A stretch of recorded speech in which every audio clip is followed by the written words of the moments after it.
All right, this is how you swap the motor, or take the motor out of a Hobart H600 60 quart mixer.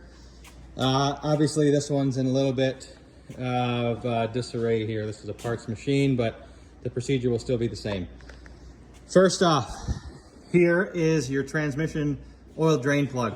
Drain the oil out, otherwise it's going to leak out of the motor cavity when you start to pull the motor. So your sight glass is here. You don't need to see that. Just drain the drain the oil into a clean bucket because you're going to put it right back into the machine when you're done. Next, there are 3 bolts that hold the motor in. Bolt 1, bolt 2, and underneath you're going to need to remove this plate, and there is another bolt. These are 3/4 bolts, and they're about 1 to 1.5 inches long. All 3 got to come out. If you have electrical back here, it's made to unscrew and you can drop it in there or flop it out. That way when you pull the motor straight back, you're not going to make contact with any of it. And we have just a little slightly medieval rigged setup here. These motors have a 3/8 threaded portion of the cast block here. We just take a strap with a loop and a couple washers and thread this bolt into there. That way you can pick up the motor and it's pretty evenly balanced from that pickup point.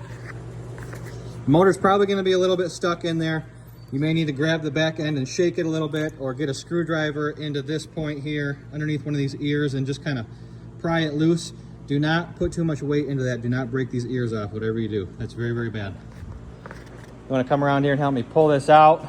We're going to pick up on this pipe, shake it on the back end, and it comes right out. We're going to take it out and just set it right on the ground.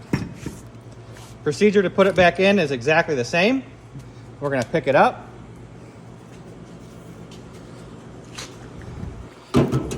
and he's going to spin that worm gear into the transmission, and that is a rubber O-ring in there in that seam. Obviously this one's pretty dirty. You're going to want to clean up.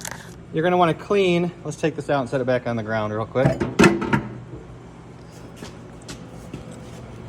You're going to want to clean this surface completely. Get all this dirt and this grime off of here. Whatever cleaning product should be fine. There's no harm, no foul using anything here.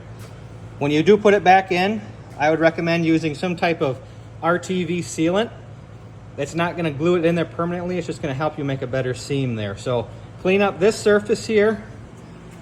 Clean up this surface here.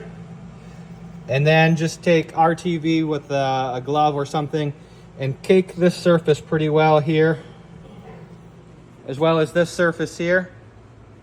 And just allow that to help you make a better seal when you put the motor back in. Then it's just reverse order, bolt, bolt, bolt from the bottom on those ears, and you're good to go. Put the oil back in. There's a large stem plug on the top where your lid will actually screw into.